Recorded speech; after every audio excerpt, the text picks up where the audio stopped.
Okay, this is a really quick video, really quick, because I'm not going to mess about too much. Just explaining texture baking, combining combining a diffuse map, this color map here, which doesn't have transparency, with an opacity map, and then we want to bake it into a single image, like a PNG, that has transparency in the alpha channel of that image. So you don't need two images, so you can just get it all from the one image, both nodes here. So like, I think it's been attempted here, but it might not have worked, or there's lots of different bugs that you can run into. But all I do is I get this, which has it applied. I've got that selected there. On this tab here, is it the render tab? Render tab. You got me on cycles in order to have the bake option. Then you want that on diffuse, because that's what we want, the color information and the opacity information. Then these here, you want these unticked and you want color selected, so that it does just a flat shaded color bake, and it's not taking extra additional lights that you might have in the scene or the sky or the background, and it's applying that to the texture. You don't want any of that included. You're just trying to get pure textures without anything you might have put in Blender. So that's what they mean.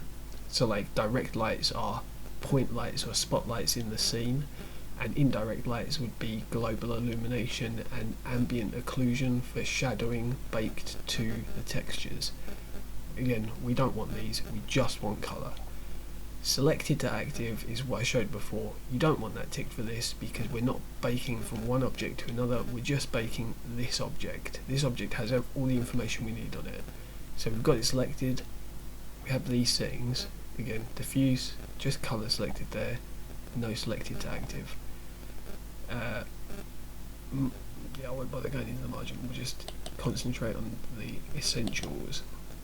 Then here we've got, as we've said, image with no transparency, RGB no A.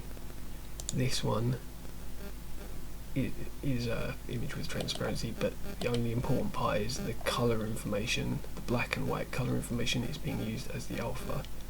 And again, we want this one here, which is, all I did was go texture, image, and made a new one, 1024 by 1024, and it's black. So that's it, right? But here's one of the many things that will catch you out if you don't know to do this.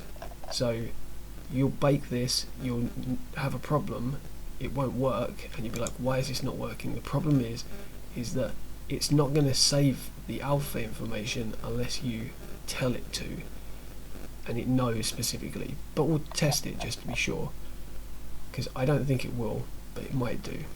But you need to save it as like, say, a PNG with an alpha, and then it will 100%, this will work. But it might work now, because I'm sure they're going to fix this. This seems like a bug, but here we go. So yeah, it's going to write the color information to this slot, because we have this selected on the material. Very important to have this selected, and you know it's selected because it shows up here instead of, say, this one, because you have this selected and you bake, it's going to overwrite that image, and then you have to go up here and go image reload in order to get back your mistake. But here we go. Well, we have an alpha channel. See if it's black. Oh, okay, so it has done it, and that's all good. But like, now you must save this to an image with an alpha channel. If you don't choose that and you choose RGB, you're going to lose the alpha information, you won't have the baked image. And then with that done, you can tick these little shields so these get saved and embedded in the file, but we don't need these anymore. and they're both massive images, and it's now being combined down into this one image, but we're just using the channels like so. And how is that transparency? It's fine. It's pretty good. Right. And that's the end of that.